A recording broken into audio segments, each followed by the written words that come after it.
Si Pangulong Bongbong Marcos magpapadala ng high-level team para sa pagpapauwi kay dating Congressman Elizalde Co mula sa Czech Republic. Kaugnay yan, may nakalap pang report si Bongbong Isa Cotonera.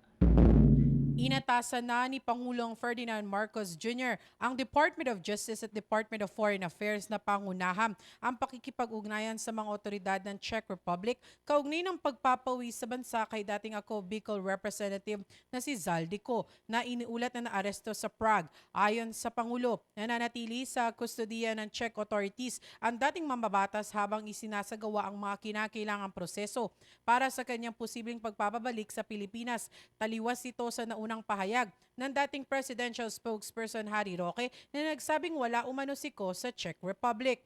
Dagdag pa niya, nakikipag-ugnayan na ang pamahalaan sa pamamagitan ng Department of Justice at Department of Foreign Affairs upang matiyak na nasusunod ang tamang legal na hakbang kabilang ang mga umiiral na kasunduan sa pagitan ng dalawang bansa. Nilinaw din ng Pangulo na ang proseso ng pagpapauwi ay hindi agarang maisasagawa dahil kinakailangan itong dumaan sa tamang legal na proseso. Kaugnay niyan, pakinggan natin ang tinig ni Pangulong Ferdinand Marcos Jr. Nananatili po siya sa kustodiya ng Czech Republic at isinasagawa natin ang lahat ng mga kinakailangang hakbang para sa kanyang pagbalik dito sa Pilipinas. Inutusan ko ang Department of Justice kasama ang Department of Foreign Affairs na pangunahan ang pakikipag-ugnayan sa mga otoridad ng Czech Republic upang matiyak na maayos at naayon sa proseso ang lahat ng kinakailangan. Magpapadala rin ng high-level coordination team upang tutukan ito.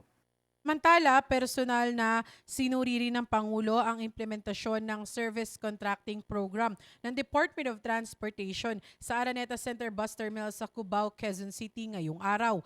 Kasama niyang nag-inspeksyon ay si Department of Transportation Acting Secretary Giovanni Lopez at Land Transportation Franchising and Regulatory Board Chairman Vigor Mendoza. Ang Service Contracting Program ay nagbibigay ng tulong pinansyal sa mga operator ng public utility vehicles kapalit ng pagsunod sa itinakdang ruta, sapat na biyahe at pagbibigay ng diskwento sa pamasahe. Sakop ng programa ang mga jeepney, UV Express at bus sa mahigit 500 ruta sa Metro Manila at ilang pangunahing rehiyon. Layunin nitong mapanatili ang operasyon ng mga sasakyan at mapagaan ang gastusin ng mga commuter sa gitna yan ng patuloy na pagtaas ng presyo ng langis sa pandaigdigang merkado. Ayon sa punong ehekutibo, magpapatuloy ang suporta ng pamahalaan hanggat nananatiling mataas ang presyo ng langis na may kaugnayan sa tensyon sa gitnang silangan. Tinataya nga abot sa 20,000 na mga sasakyan ang lalahok sa programa. Mula sa Malacanang, ito si Bombo Isa Cotoner and this is Bombo Radio Philippines, the #1 and most trusted source of news and information.